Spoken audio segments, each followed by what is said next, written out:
welcome back, ladies and gentlemen, to the GSL Code A, the Global Starcraft 2 League, sponsored by Sony Ericsson.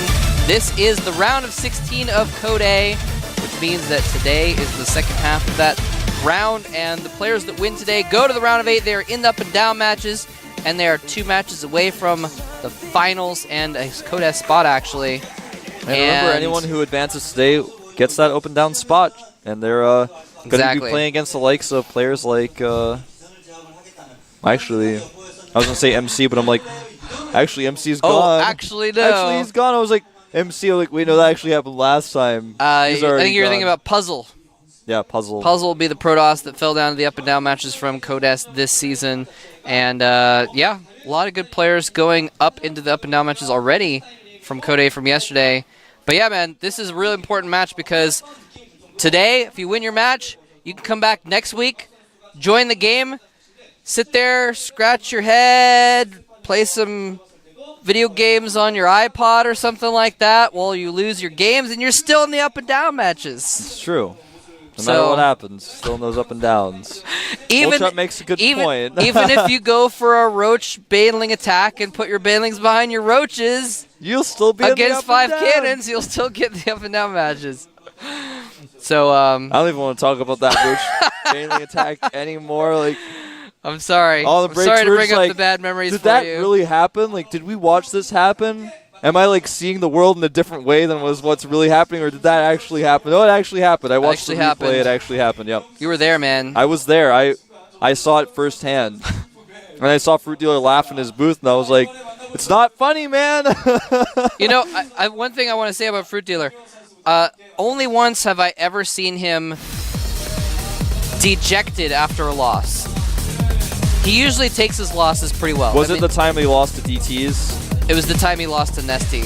Ah. He was like, he didn't know what happened because he got owned so bad, and it was like, he was probably just sitting there being like, I don't know what happened. He just sat in his booth staring at his screen for like 10 minutes. Nesty went over and like talked to him and was like, oh, this is how I owned you.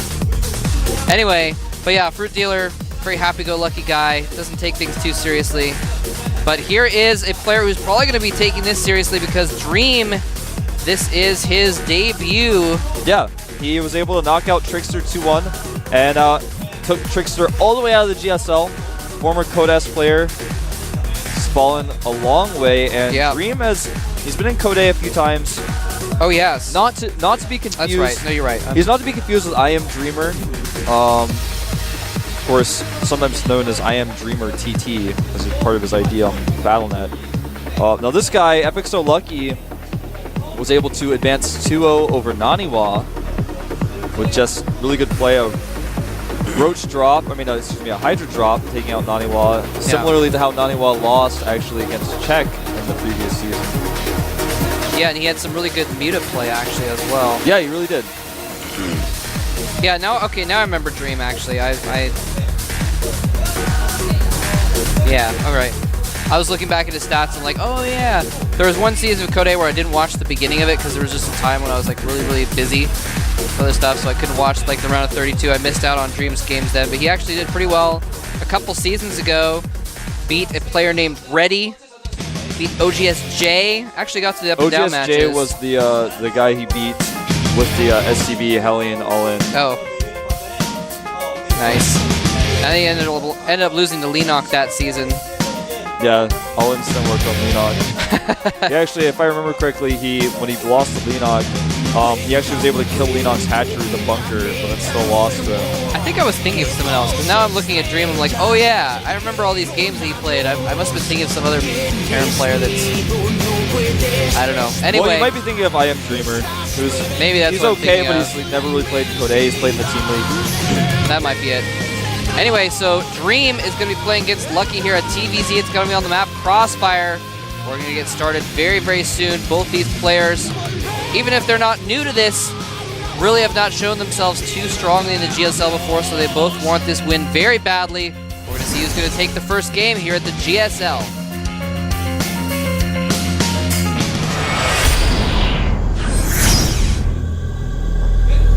And here in the bottom left-hand corner of the map designed after Pixabake 2, MVP Dream. Got the little Marine there, watching over him, making sure no Zerg toys can invade his booth. And here's his Zerg opponent up at the top right-hand corner of the map. FXO Lucky. Crossfire. I remember a lot of people were saying about Crossfire, wow, with all these choke points, with the narrowness of this map, this is going to be really good for Terran against Zerg. But statistically, Zergs have actually won more games on this map against Yeah, I was actually one of those naysayers. If you guys remember when I first came out here and started casting with GSL, I mean, I talked about it when I cast other tournaments as well, but a lot of people gave me, they kept tweeting at me like, well, Wolf, you keep saying it's a Terran map, but actually Terran's doing badly. And I've actually since retracted my statements. You know, the architecture of this map makes it very difficult for melee units like Zerglings and Banelings to really engage against ranged units like Marines, Marauders, Siege Tanks. It's very difficult. But even so, if you're a very proficient Zerg player, you can take additional bases. You can hide Banelings in good spots. Hiding Banelings on ramps is always a good way to get a bunch of Marines clumped up and do damage to them. So there's a lot of different ways Zerg players have found to play on this map. And in general, if you just outplay your Terran opponent, it's not like the map's going to make it so that you can't win because he's Terran. Yep. It's a good map, actually, overall. Yeah, the Zerg actually have a 60% win rate against both Terran and Protoss on this map. Well, we did see a hatch first from Lucky starting his pool as well, and interestingly enough, Dream taking gas. Looks like he's going to be doing a reactor. Hellion expand, most likely. Pretty good build to do on this map. Control the watchtowers, which are really, really important on this map. The watchtowers give you so much vision of the main attack pattern, or pathway, I should say. If you have those watchtowers, your opponent has to walk all the way around the edge of the map to avoid being seen, essentially. Yeah, now, Lucky, just to draw some more stats on you guys while we're getting this game started a little bit. Lucky, he's had both success and failure against Terrans. He actually was eliminated last season from Code A by Jokji, who was not the best Terran after beating Jinro. And so you'd think, okay, well, he was beaten by Jokji, that's not very good. But he actually beat Bomber in the GSTL recently, so he may not be consistent, but he's capable of beating the top-level Terran players. Absolutely. Now, Dream's reactor is finishing up here. He's going to make a few Hellions. He's actually taken 2 gases, though. So I'm thinking we may actually see a Cloak Banshee follow-up to this. He is getting a starport right now.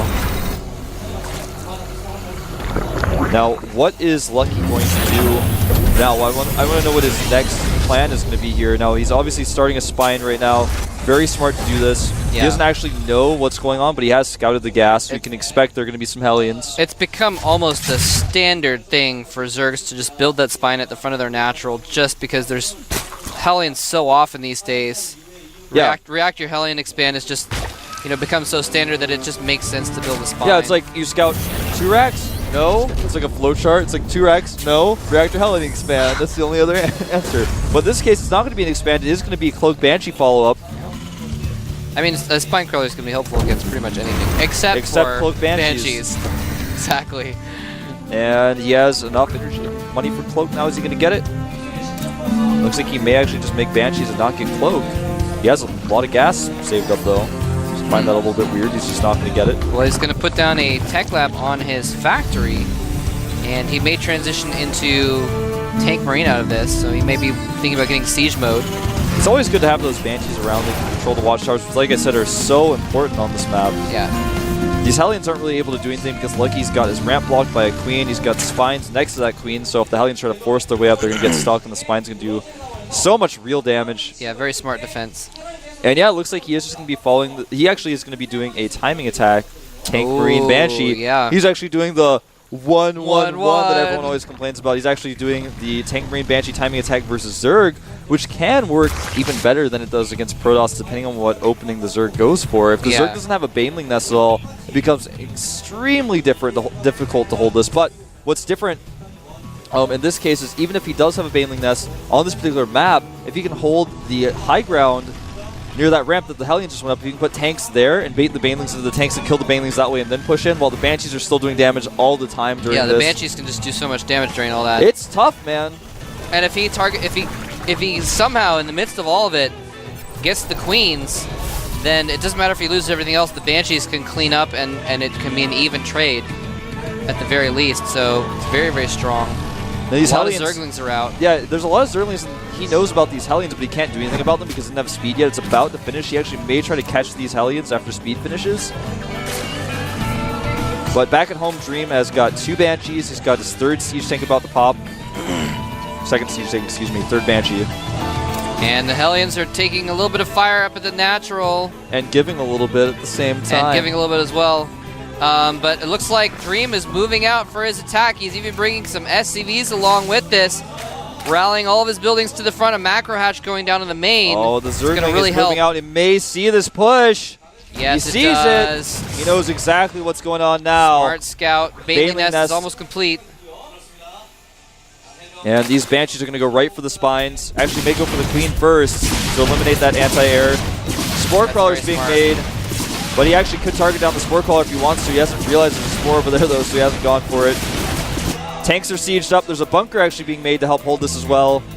Spine gets taken out. There's so many Marines here, and the tanks are moving forward. He's actually going to target down the Spore, I think. A little bit of a Zergling counterattack is going to take out reinforcements, but Lucky may just die to what is here already. SCV is blocking these Hellions, so Zerglings can't surround them, and he's killing all the Zerglings that get made.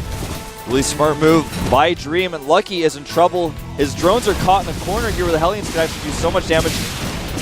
Now, Dream knows there are a lot of speedlings on the map, so he's going to be very careful to see tanks moving forward very slowly and carefully. And look at that. Hatchery is about to go down, but he moves away so the Broodlings actually won't affect his units. Nice. And I think that Lucky has just given up his expansion. He knows it's gone. Here he goes. Here's his big attack. He wants to end everything with this, even sending the Zerglings from the back. And the drones, he's left a few Zerglings behind, but everything's piling up around those tanks. He actually has a few Queens. He takes out one of the Banshees, and everything else, the Queens might be able to barely clean up the Banshees with Transfuse. He has to go home. Wow. And I'm actually a little bit surprised he didn't do that a few seconds earlier to try and save his hatchery if he was going to do that. Well, either way, did he use the Broodlings? Is that why? He didn't really use I actually the Broodlings, didn't see. But either way, I think he just waited until he had that extra round of Speedlings out. And now, Lucky, despite losing his hatchery, is in a really good spot because he can defend his hatchery really well. Dream is not even started his command, so you can see that outline there. He's starting it right now. I didn't realize he had another round of Broodlings. He has total map control. He has Banelings. He actually can do whatever he wants, even though he's only got 1 base right now. It's totally fine. He can actually take a gold base from here. He's got that macro hatchery, so he has extra production. Spire's going up, and that is really smart. It's actually the best choice you can make right now. Yeah, and he managed to pump out a few Queens. Like I was saying, catching the Banshee. Banshee's not going to do any good. I like that Dream's trying to make use of these Banshees, so he kept them alive. Trying to make something work with those. Yeah. Remember I was saying the Banshees, if they killed all the Queens, could clean things up at the end, but he actually made a ton of Queens and didn't bring them in until the very end there, so they were able to fight off those Banshees pretty well. Lucky is sending a ton of Speedlings around the map, and he sent them close to Dream's base. I was thinking like he was trying to clean up the watchtowers. He may actually try to go for some Baneling aggression soon because he has so many Zerglings made. He's getting Baneling speed right now, but Dream is actually moving out, and Lucky sees this. He may try to catch these units. Well, he's making a lot of Zerglings in response to seeing that, but the Spire is about to complete, and he's going to start making mutas. He's going to have about 10 mutas by the time when his Spire pops. Yeah, his Spire just pops out. He's going to be able to make 9 mutas right now if he wants to. He does go for the Mutalisks. Yeah, making 8. The alternative would have been to spend his gas on some Banelings instead, but I think it's smart to get those mutas. And actually, he's been able to see that Dream has stopped the attack. So he just feels really comfortable making those mutas. His hatchery is remade. He's sending drones over there to mine. He's in a really good spot. Now the Banshees actually cannot attack at all. They can't hold the center of the map. They can't hold the watchtowers. They can't pick off Speedlings because their mutas out. I gotta say, just a random thing, as a Zerg player, that is actually like the best feeling in the world when you watch like all your mutas pop out from different hatcheries and come into your rally point, and you're like, ah, yes, now I have a ton of Mutalisks. Now begins the fun part when I can harass. Does feel good, and these turrets are not up in time, but there are a lot of Marines prepared to defend this. Does kill a few SCVs, getting a Mule as well. Doesn't lose any Mutas. In fact, loses very few hit points. There's no stim for Dream just yet. It's almost done. Yep. And there are turrets in the main, so you have to watch where the Mutas fly. Oh, free medevac. Free medevac. He just A-moved his entire unit, his entire control group there, and the medevac flew and was able to get there faster. So he lost it, but here comes a drop coming in the natural of Lucky. Might soon do some damage. He has some Zerglings nearby, but I don't know if he has any Banes. Well, the Marines are not positioned in the best spot. Does only lose one, though, killing a few drones. Right now, the worker count is 47 drones with 33 SCVs. This is a pretty big timing attack coming out for Dream. If he makes Banelings, though, if Lucky makes Banelings, he should be able to hold this. It's not going to be easy. Nice positioning on these Marines that are dropped out. Does kill, in fact, one Muta and a few of those Marines, or excuse me, Zerglings. Corner. Here comes that attack. He's moving up to that high ground ramp. He scans. He's going to try and take out that Queen and hopefully get those creep tumors. And it looks like Lucky's just going to counterattack, actually, into the natural of Dream. And Dream has nothing there. A single bunker is not going to last long with no units in it. The depots go up, but that's not going to last long either, and he's just going to lose his expansion. Dream is just going to have to counterattack. He cannot get home in time to save this. He's going to have to trade. Yeah, and right now, Lucky knows that he can't hold his natural to the attack of Dream, so he's actually just piling up a ton of Zerglings and Banelings in his main base. He does have Baneling speed, and this is actually looking pretty good for Lucky. Losing some Overlords, though, is going to supply block him. He does have Burrow as well, so he can actually burrow some Banelings. If he can kill the Orbital, then there'll be no scans available. He can just burrow Banelings, and yeah, that's all there is to say, man. The Mutalisks are coming back to the main to help out as well. He's left the Zerglings to clean up. He's brought his Mutas back to defend. And yeah, Zerglings just killing everything in the main. Here comes up the... Oh, his there he orbitals goes. are lifted. I don't know if he saw those. He doesn't have any scans available because his orbitals are lifted. In fact, the Zerglings are trying to prevent the orbital from landing back at the main. Oh, wow. But the orbital does find a spot to land, and it's landing. The Baneling nest goes down, so that means no more Banelings. Oh, but the tanks are exposed in the back while the Marines are prodding the front. Mutalisk killing off the tanks in the back. And actually, never, they were forced back.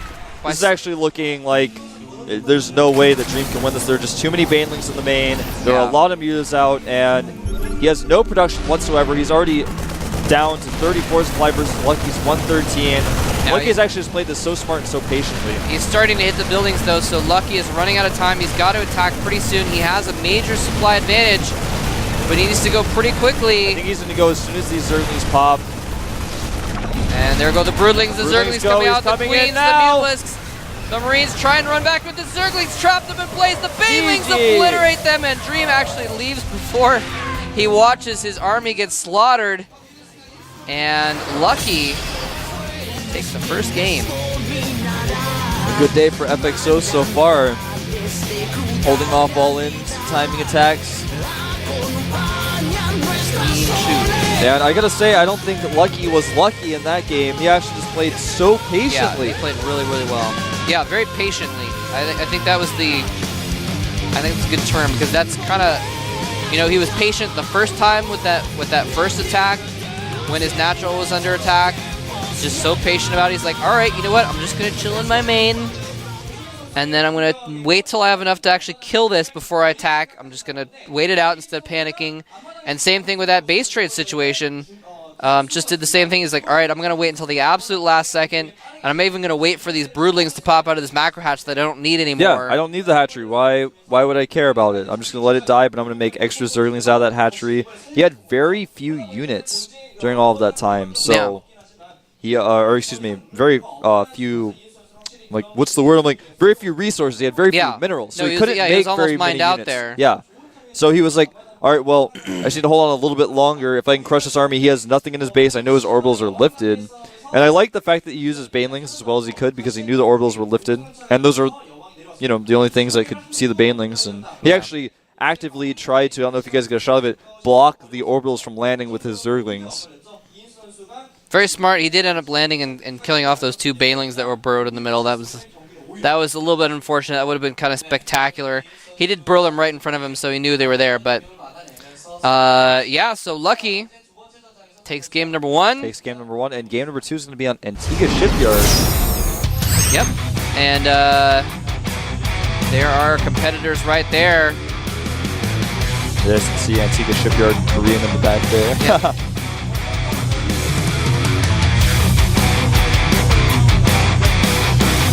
Both players getting prepared. The countdown has begun, so they're going to be getting underway here in just a moment. Again, Lucky, he is now 1 game away from getting into the up and down matches. Dream got into the up and down matches before. He's been there. He wants it again. He's going to have to win this game to tie it up to have a chance of doing so. We're going to find out which is going to happen in just a minute.